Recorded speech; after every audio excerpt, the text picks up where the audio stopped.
If you want to join us, you can send us an email, questions@moneymatters.com, or give us a call, 833-99-WORTH.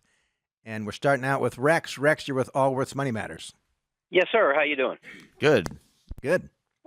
I got a question for you. I have a cell tower that was installed on my property You have 4 a what? years ago. A cell tower? Oh, cell tower. A cell tower. Yes, sir. Okay. Cell phone tower. Yep. And it started out at $11,000. $11,000 a year, a 2% gain every year, and I got 26 years left. And I have a company that wants to buy me out. Do you recommend to ride it out or take the buyout? Well, and so so when did you put this thing in? 4 years ago. Okay, so you have a 30-year lease on this, right? Yes, sir. And it's a triple net, so basically there's no expense to you whatsoever. No, sir. Zero. No And expense. so you get $11,000 a year. That increases at 2% per year. Yes, sir. What are they offering to buy it for? If it cash out $170, 5 years $190, and 10 years at $225. I don't know what that means. What do you mean 10 years? 10 years, $225,000. That'd be $22,500 a year. Oh, they're going to take this payments and pay you over 10 years. Yes, sir. Okay. And who's the company that's doing this, that's offering this?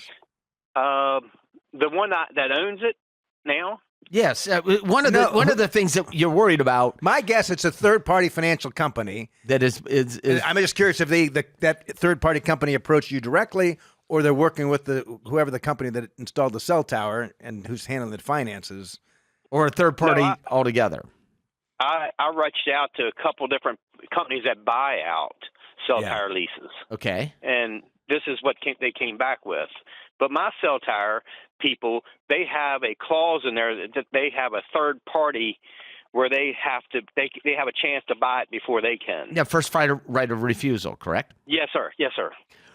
And I'm looking at what's the driving future. what's driving you to do this? The future, because of Leon Musk is doing the solar. Starlink? satellite link. Yeah, Starlink. Oh, so you're concerned that the payments aren't going to be there 26 years out. Well, they can pull out at any time they want to, Wait, but no penalty. they can tear that cell tower down anytime they want and quit Yes, sir. paying you, and just quit Yes, sir. paying you anytime. Yes, sir. That right? Yes, Oh, I'd sell it. you would sell it. Oh, heck yeah! Look, Okay. Look, and I try to get the highest price. Yes, sir. But you're selling a stream of income in the future that you're afraid is going to go away. It could go away. Yes, sir. Yeah, and so you've got 26 years on it, and they want to pay you $22,000 over. What's the lump sum? Tell me what the lump sum is. 170 is a lump sum. Yeah, I mean, it unfortunately makes really boring radio to crunch numbers. It's just a mathematical. It's a math. But my guess is there's probably 8 or 9 or 10% internal rate of return that's calculated for the investor, if not more, because of the risk of them pulling that tower. Yeah. Yes, sir. And they came out of the box at 170. Yes. I'd ask for 190. Okay. And maybe split over 2 calendar years. That's not a bad idea. Would you do the 10-year plan? No. Or you think they could go out of business and? That's look. You're doing the reason you're doing this is because you believe that there's an inherent risk. Yes. But yes, sir. But if you really believe that, there is not only an inherent risk to you, there's an inherent risk to the buyer of who's buying that cell tower. And it's they've calculated in that price. Someone's willing to take that bet. Right. Yes. And are you selling an easement, or are you selling that little plot of land? No, it's just the easement, not the plot of land. And where does this easement sit on the property? Is it in the middle of the property? How big is the property? 17 acres, but it's only on like a 50 by 50 or 100 by 100, something like that. Is it in a corner, the middle? Yes. It's in a corner. Oh, brilliant. Very, very good. So you wouldn't, like if I bought that property and there was an easement on, if I bought it from you and there was an easement on it, unless I was deathly afraid of cell waves, whatever they are. Right. I'm not a scientist. And even if I wasn't a scientist, I should probably know what they are. But yeah, I would only because of that risk. Because of that risk. Okay. And that's actually, I've never thought about it before, but that's a real risk. Yes. That's a lot. 26 years in the world of technology is a long time. Think about 26 years ago and how much communication has changed.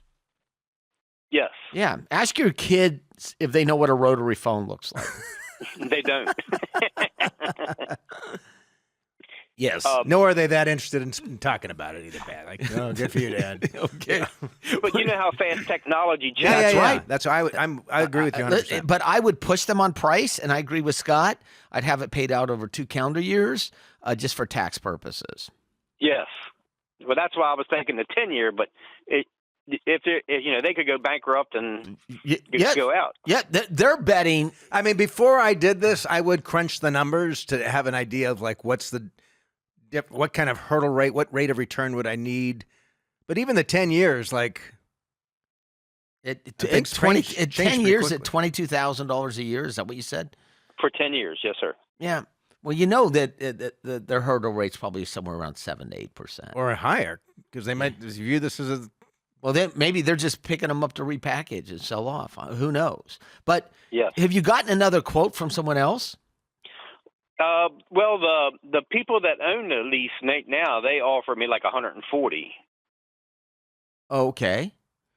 And then this other one said 170. Well, just see I'd get the maximum price. I would try to.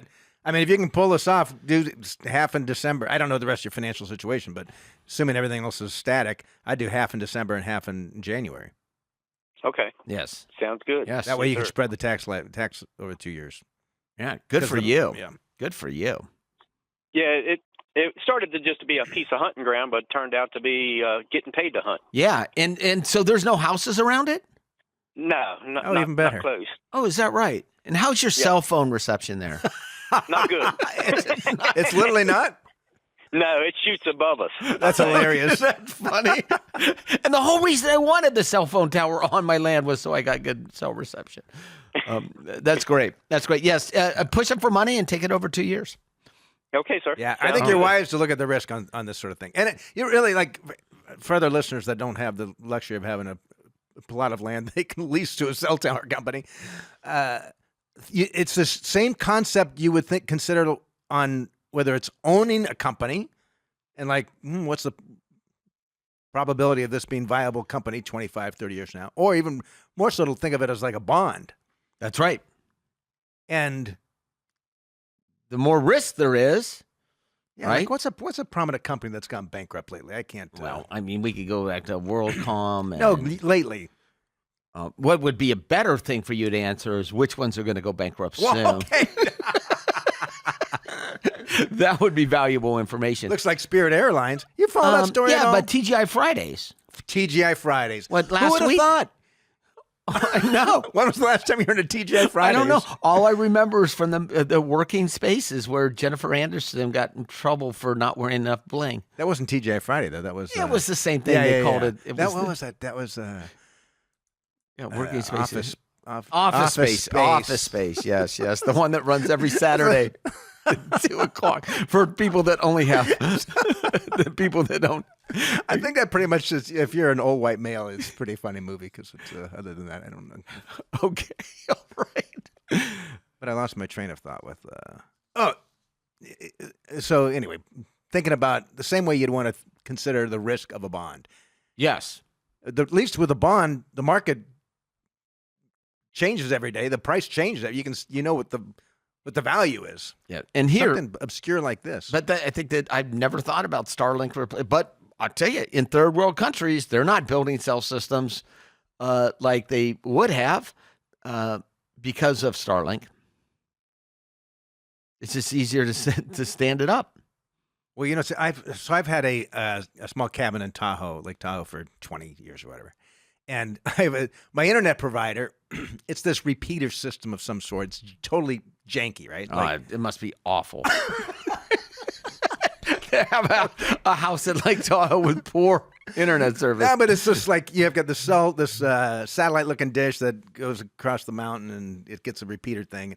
Anyway, couple years, up until 2 years ago, the thing always had challenges. And if you remember years ago, Pat, we would do our show remotely. Sometimes I'd be up there, and it seemed like 1 out of 3 times something would be wrong. Since Starlink became available, my service is almost perfect.